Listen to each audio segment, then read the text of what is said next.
reports come out, the Lakers are back in action trying to get Kyrie to the Lakers, and I love this. I think they should stop at nothing to make sure that they get him. In this video, we're going to discuss what they're going to have to possibly give up, and ultimately, will this fit? Will they be title contenders? What does this mean for the Lakers? It comes from a hooper's perspective. This ain't just somebody sitting in a seat.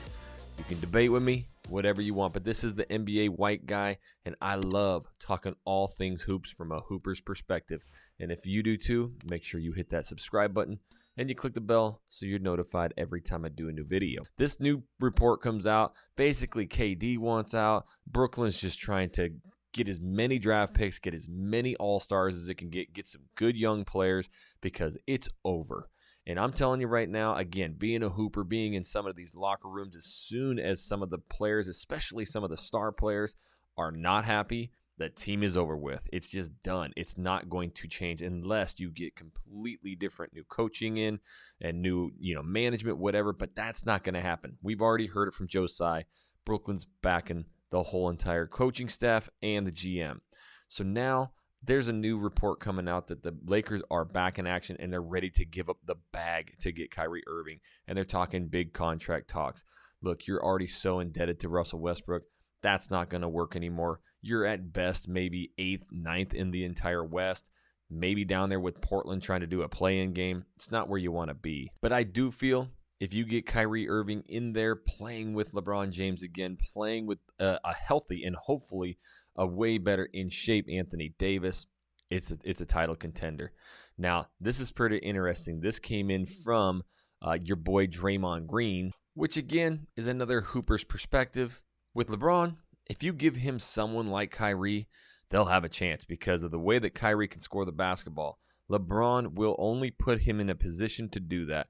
Kyrie has not proven to be a great leader.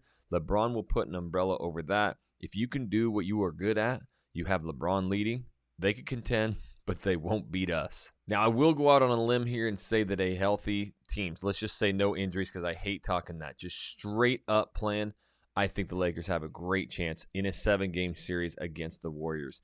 But now let's talk about that Warriors and Lakers matchup. The Warriors have been able to get away with this small ball. It is almost unguardable, especially if they can get Clay playing the way that he was 2-3 years ago, before the the knee and the Achilles, all that stuff that happened to him, which was pretty tragic. But it's in his mind. So I think year 2 we're going to see a massive rebound because he really couldn't hit anything last year in the finals or in the entire playoff run, really. But he was still effective because what he does, and again, from a hooper's perspective, even if he's not shooting, every player on that floor knows where he's at, and you've got to still guard him because he can go off for 30 points in the blink of an eye. So it doesn't matter if he's not scoring 30 points or shooting, 7 of 9 from 3. You're going to have to guard him. You're going to have a player out there, and it just spreads this floor out. That's what makes things so difficult. But the success that they have, in the LA front is with the LeBron. They're trying to stop the LeBron AD pick and roll. Now, when you're able to pack that paint and you get guys like Draymond in there just scrapping and hitting balls, stripping balls, and then getting that fast break going, it's really hard for a bigger Lakers team to keep up with that. They get tired more quickly. And then you just get Steph shooting from all over the court. You got to guard him from half court. But we already saw this in the finals, and I think, honest to God, in 2015, the Cleveland Cavaliers win that. I don't even think it's close. I think they almost sweep the Golden State Warriors in 2015 if Kevin Love doesn't get his shoulder dislocated by what's-his-nuts and if Kyrie Irving doesn't hurt his knee. LeBron took that team with Matthew Dellavedova to 6 games that year, and they easily would have won that championship. So the following year, they went in there, and they showed what they could do. Even with all of that shooting, they ruffled the feathers of the Warriors. They shot the ball just equally as well. Kyrie obviously hit that shot. LeBron did his thing in the playoffs. I think they can do it again one last time. And you look at the age, obviously, LeBron's in year 20, but those Warriors are starting to get older too because they're a lot smaller, and Draymond had a lot of injuries this year, and Steph had a lot of injuries, and Clay's coming off a ton of injuries. So this is a team that, obviously if they can keep Wiggins, if they lose Wiggins, I think it's over. They got to keep Wiggins. I think Wiseman, coming in, he's going to have to come in. If you have a star like AD who's shooting threes hopefully a lot better than 17%, but goes back to, more of a 2020 Anthony Davis and an all-star Davis. This is going to be really hard for the Warriors to defend that length and that size. And so I think, honestly, this is going to be, a matchup of all ages. But we got to get Kyrie over first and foremost before we can even have this debate. Because if they don't, and it's Westbrook again, they're like 10th seed at the best, just because there's about 4 or 5 teams in the West that are absolutely tanking and getting rid of everything and selling the farm to get into the NBA draft lottery. This is something, and I know what's going to happen. I can already tell, again, from a basketball perspective and somebody who's aging, LeBron's he's gonna coast a little bit during the regular season. That was his whole goal. That's what his goal's been forever. In fact, Phil Handy was just being interviewed not too long ago about when he first met LeBron James. He said that when he was in there in the locker room, he started calling LeBron soft because during the regular season wasn't playing as hard. He was just trying to get through.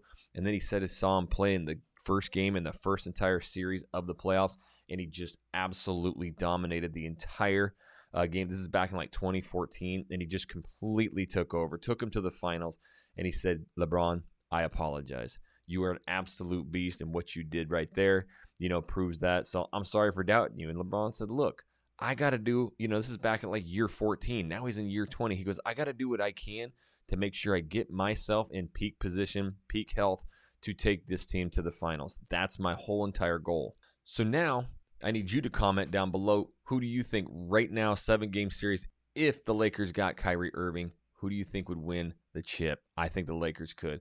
So what do you got to give up? Now, obviously, the picks are going to go. Is it 1? Is it 2? I wouldn't care at this point. Literally, get the picks out of here.